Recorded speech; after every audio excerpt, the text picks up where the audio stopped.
Hello and welcome. You're watching To The Point. If the polls are to be believed, and there are very few who don't believe them, then we're coming to the end of 10 years of UPA government. So tonight we look back on its achievements and failures and ask, was the UPA better than we realized? Has it got all the credit it deserves? And is it leaving behind an India that is vastly different to the country it inherited in 2004? This is your chance to understand the truth as well as the complexity of the government that could be departing.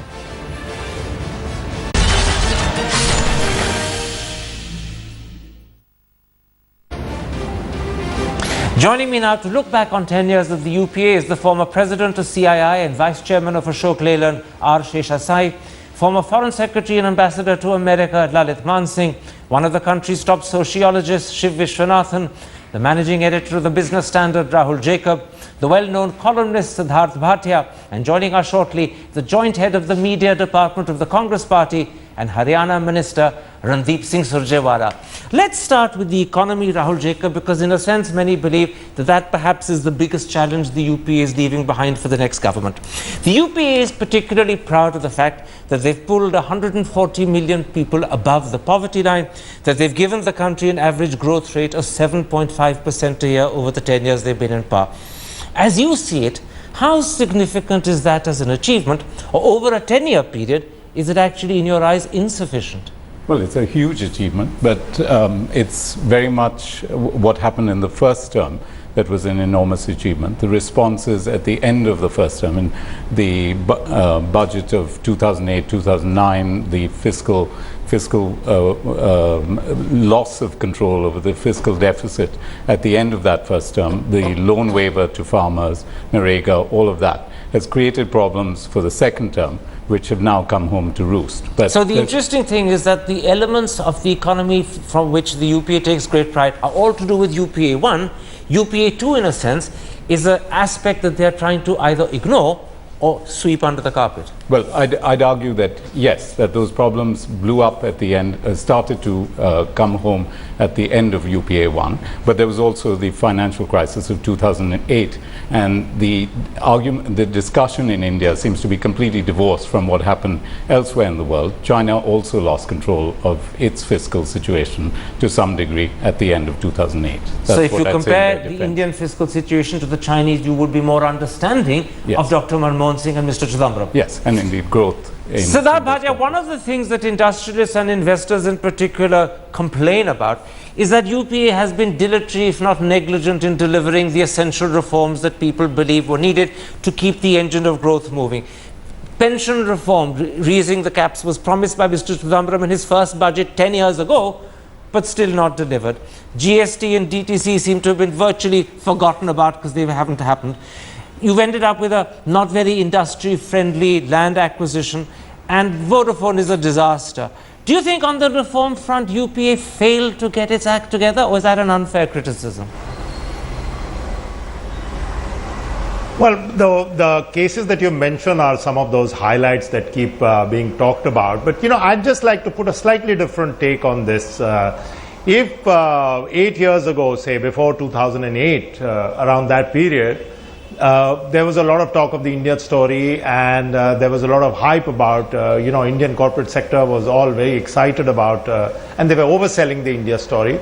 I think the exact opposite has happened, and there is a sense of over despair, if I may argue, because if you look at individual companies, and some really big individual companies, even in sectors which are supposed to have done badly, their market cap has shot up. Many of them have made investments. You could argue that they made over-investment at that time and they kind of could not continue at the same clip. Privately, many companies will tell you that they have done extraordinarily well. Okay. So if you were to take some of these, for example, GST has, federal problems attached to it. Vodafone, of course, is a complete and utter failure of policy.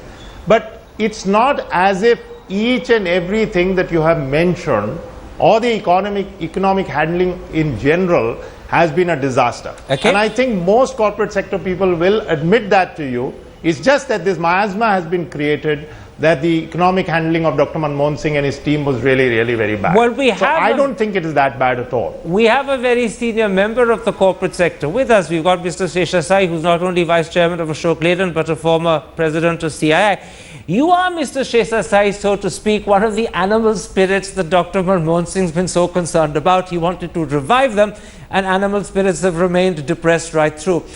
In your eyes, when you look back on the 10 years, and the belief that a dream team was coming to run the economy in the shape and form of Dr. Manmohan Singh, Mr. Chidambaram and Montek Singh Ahluwalia, do you think that dream team turned into a disappointment? And is that why animal spirits like yours remain depressed? Well, you always retain the flavor of the last course of the meal, and therefore what is weighing in the minds of public today is the rather dismal performance of the economy of the last 2 years. But to be fair, if you take the 10-year scenario or even the last 5-year scenario, and if that were to be plotted on a 30-year graph, I would imagine that this 10 years must be shining bright. There would be a very impressive spike in the graph. And let me remind all of us that 10 years ago, India, as C.K. Prahlad once said, if India fell off the map of the world, nobody would have noticed. That position changed dramatically in the last 10 years. We've chosen to be on the high table, we are being counted, and these are all things which you take for granted. Can I interrupt? You're making a very important point. You're saying that there is a tendency to judge UPA and its economic performance in terms of the last 2 years, but if you judge it in terms of the 10 years, actually it's a very creditable performance and the UPA is not getting the credit it deserves. Am I understanding you correctly? Yes, but that's not to mean that there were several blunders, there are several missed opportunities, and there had been very inane management in the last several months that we have seen. Therefore, that's not to mean that this is a completely creditworthy performance. Okay. And also, let me also say that perhaps there was this momentum that got built up because of this the loose purse strings of Greenspan, so all the liquid dollars came to fill up the ditch in India. And so they lifted the boat, and so therefore there is some momentum on that, some momentum as a result of the previous NDA. But credit is not so easily divisible. The fact is that a lot of good things had happened, but yet, of course, there have been a lot of blunders also. So you must take the debits and the credits together. That's a very rich answer you've given me. I'm going to prize it into the two halves it consists of, and I'm going to put the first half to Shiv Vishwanathan. The fact that a lot has happened, Mr. Vishwanathan, in the 10 years UPA has been in power, and the country that UPA leaves behind is markedly different to the one it inherited in 2004. Let me throw a few facts at you. Food production rose from 213 million tons to 263 million. Installed power capacity went up from 112,000 megawatts to over 234,000. Mobile phone subscribers went up from 3 crore to 95 crore. Health spending has increased 5 times, education spending 8 times. Are those facts of the UPA performance that we need to keep in mind when we evaluate it, and do we forget them too readily because the last 2 years dominate the horizon that we see? I have a different interpretation. I think what we have to emphasize is that UPA had to look at, hello? Carry on speaking, I can hear you. The informal economy. Yeah, UPA had to look at the informal economy. It had to look at Narega. It had to look at the right to information. It had to look at the gender question. And I think here is where UPA was both a great and an aborted social imagination. I think it's the failure of the informal economy that really interests me. You see, if you look at the statistics of production, can I stop you? I'll stop you there because I'll come to the point you're making in a moment's time. I don't want to jump ahead. But first I want to get you back to the question I asked. Is India a markedly different country in a whole variety of respects compared to the one it inherited? And does UPA get insufficient credit for the changes that have happened? stick to that for a moment, and then I'll come to Yes. your other issue later. Yeah. I think the point you're making is valid. A certain element of fairness has to be given. UPA changed the social landscape, and in that sense, it deserves credit for it. But it also deserves a certain responsibility for messing up its own achievement. In other words, it didn't communicate enough and let us know what it had achieved. Is that also something you're suggesting? Yeah, one, and two, it didn't understand its own achievement that well. Didn't communicate and didn't understand its own achievement as well. That's the thought Yes, I want to I think take up with you, Mr. Manmohan Singh. Sure. As far as the middle class is concerned, and that could be a population of 200 to 300 million, depending upon how you measure it, there is a growing feeling that perhaps the UPA either left the middle class frustrated or at least didn't cater to the sort of middle class that was emerging. It failed to realize, as Mr. Chidambaram put it, that India had ceased to be a petitioning country and had become aspirational. And that is a change that the UPA could claim credit for, but as Mr. Vishwanathan is suggesting, it didn't realize the change had happened and then therefore didn't respond to the change either. Would you agree? Well, firstly, it underappreciated the aspirations and also underappreciated the concerns of the middle class. Corruption, for instance, law and order. These are issues that didn't matter in previous elections. This has come to the fore because the middle class has taken it up. So I think these are areas in which the UPA has failed. But it's very interesting. The UPA, in a sense, fashioned the middle class, but Yes. then failed to realize that the product it had fashioned was aspirational and then failed to cater to those aspirations and concerns. Because it went back to some of the socialist ideas and therefore left the middle class high and dry. Pradeep Singh Surjewala, one of the most intriguing conclusions we're coming to is that the UPA didn't understand why it had succeeded and therefore didn't claim credit for its success, but also didn't cater to the new aspirations and concerns its success had itself created. In other words, you aren't fully aware of the good you've done in India. That's a very paradoxical conclusion, but it's clearly suggested by Mr. Sheshasai, by Mr. Vishwanathan, and clearly by Mr. Manmohan Singh. How do you respond to that? With regards to your panel, I'll put it slightly differently. UPA is the government which really transformed India in many ways. As was said by you yourself on your program, we converted the country into an aspirational, hope-driven, demanding India, where people demanded accountability, people demanded better facilities, people demanded better governance, and people also demanded better delivery of services. How did we do it? We did it, according to me, by 4 things, and very quickly I'll just name them without elaborating. Number 1, creation of great infrastructure, be it roads, be it railways, be it airports or metros. Number 2. B, inclusive growth in shape of reaching out and making the common man a participant in India's governance, whether 3. in shape of telecommunication revolution Number or 3. information and communication technology. 3, what UPA also did was inclusive growth. It made sure that the developmental politics reached out to the common man. And number 4. And 4, it converted that developmental politics into a rights-based approach. Okay, but can I now stop you there? Because the question I asked was not asking you to elaborate on what you think are your successes. My question was that actually the key critical success, converting a petitioning society into an aspirational society, and remember, I'm quoting Mr. Chidambaram, I'm not creating this as a point of my own. That key critical success was not understood by you because you didn't respond adequately to the aspirations and concerns of that middle class and of that aspirational society. In other words, you didn't understand your success and today you're paying the penalty for that. Answer that now. Actually, we did, and we paid a price for it.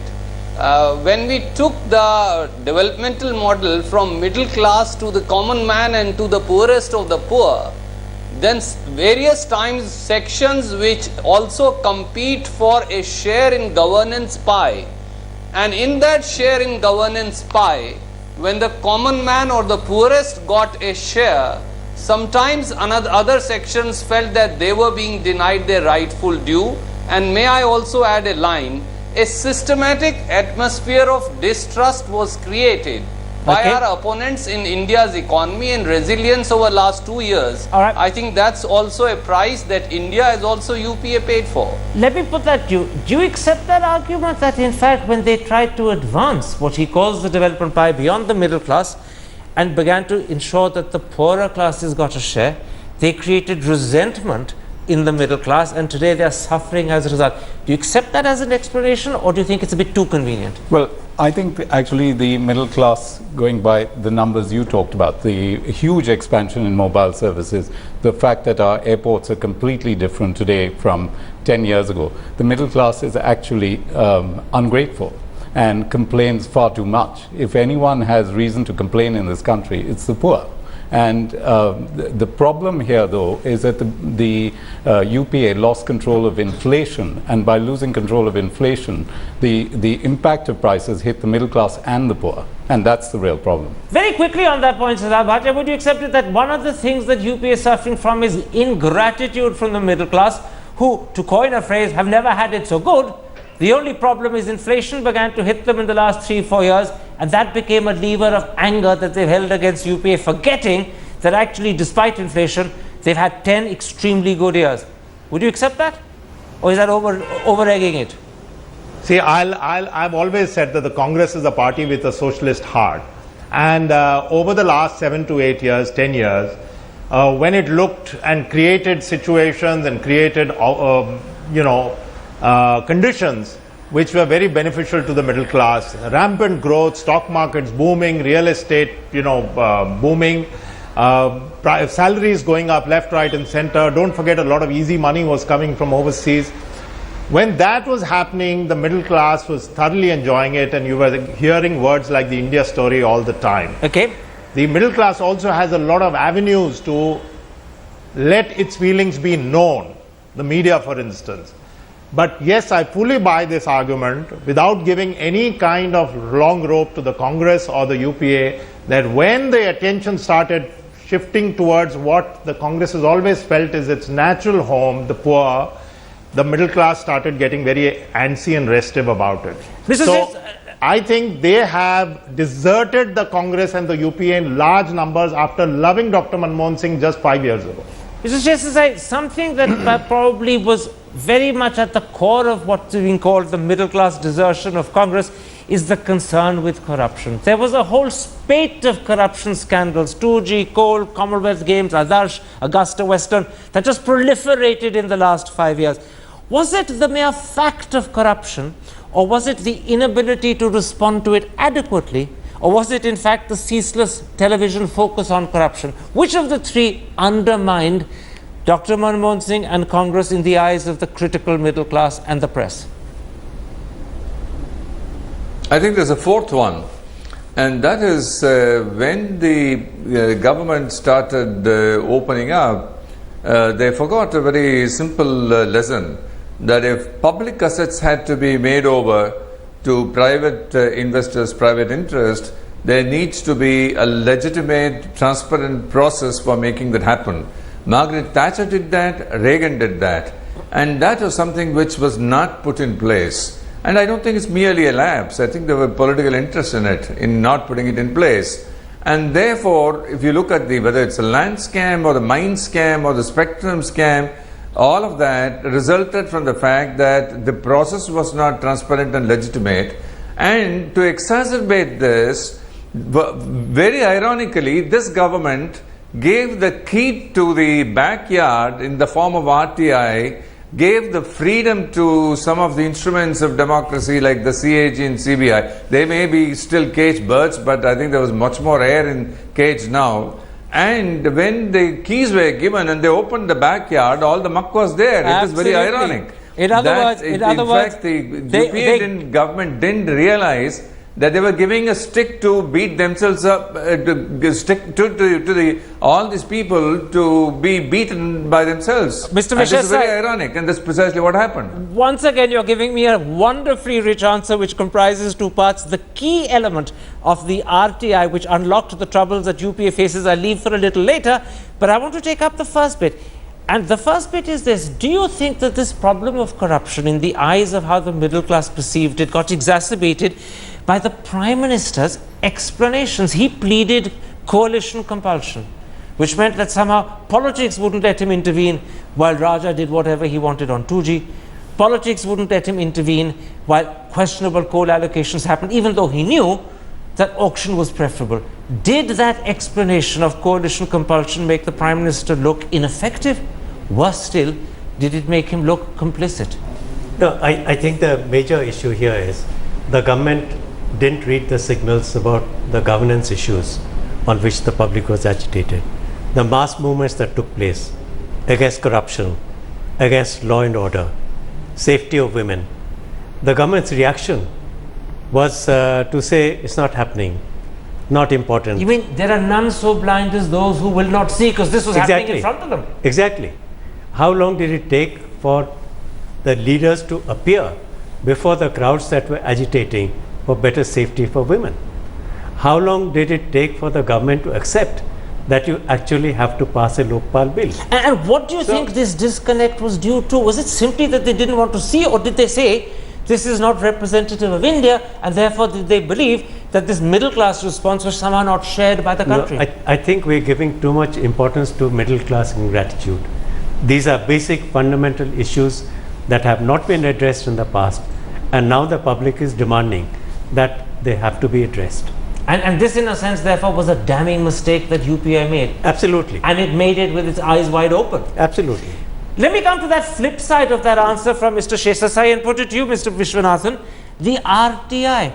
There's no doubt that it has actually added immeasurably to transparency, but do you accept the argument that the RTI was the key to the lock that, when it was turned by the public, actually opened up the Pandora's box of problems that have suddenly swamped UPA? In other words, the UPA gave us the key to unlock the problem that now it's drowning under, if I can mix my metaphors.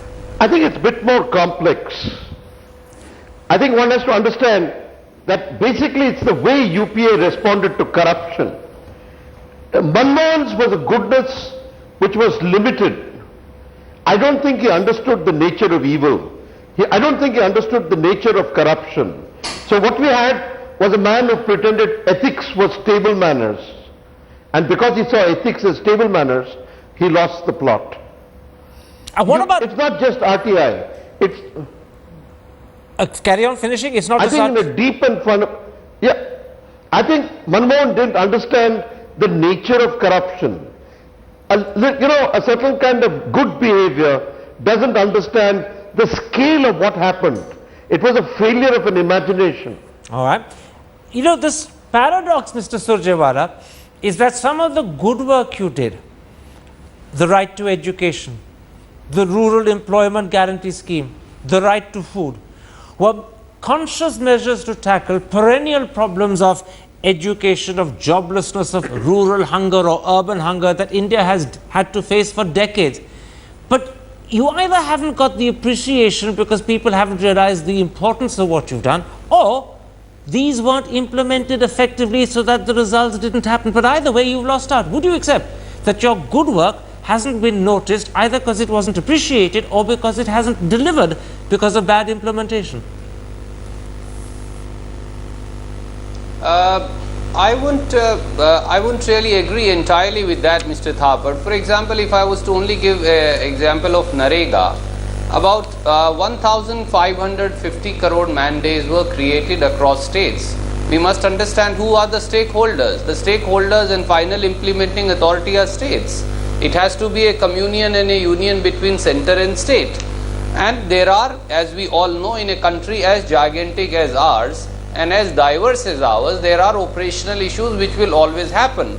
But you do not kill the messenger for that reason.